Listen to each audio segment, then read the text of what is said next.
Some claim that Jerusalem is an occupied city. They admit that once upon a time it was the capital city of the Jewish people.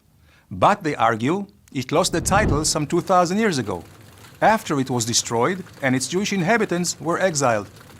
And they say, in 1967, the Jews showed up and took Jerusalem from the Palestinian people. So in that case, why does President Donald Trump want to move the US Embassy to Jerusalem? Here is the truth about Jerusalem and the Jewish people.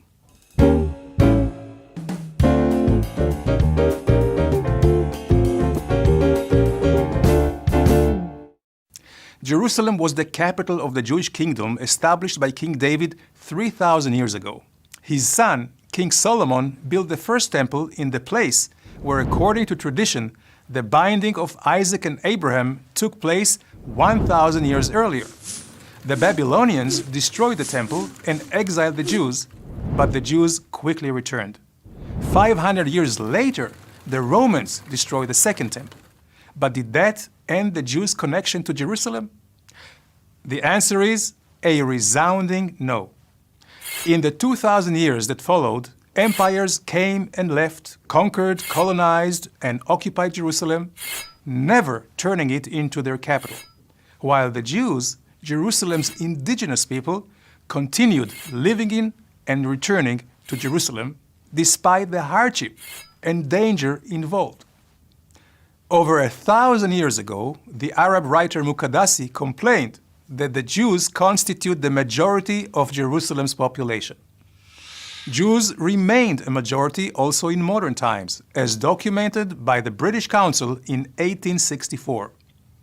And Jerusalem was always the center of Jewish life, even for those living far away in the four corners of the earth. Special fast days and rituals mourn the destruction of the city, and daily prayers express the hope of a full return. In Islam, a religion which was established only 1,400 years ago, Jerusalem was never as holy as Mecca or Medina. In fact, Jerusalem isn't even mentioned in the Quran. Compare that to the 669 times Jerusalem is mentioned in the Hebrew Bible.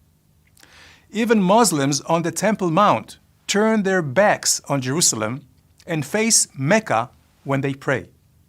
Whether in America, Russia, Iraq, or Iran, the direction of prayer for Jews has always been Jerusalem, the uniting force and the heart and soul of the Jewish people. So what really happened in 1967? First of all, there was no Palestinian entity.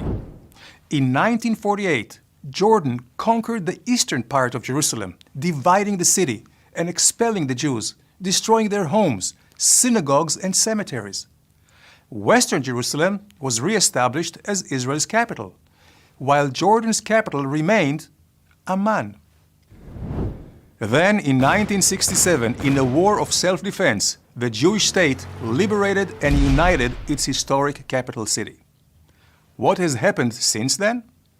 Israel has returned Jerusalem into a vibrant city and a house of all nations, establishing the freedom of worship to all peoples and religions. So, why does President Trump want to move the embassy to Jerusalem?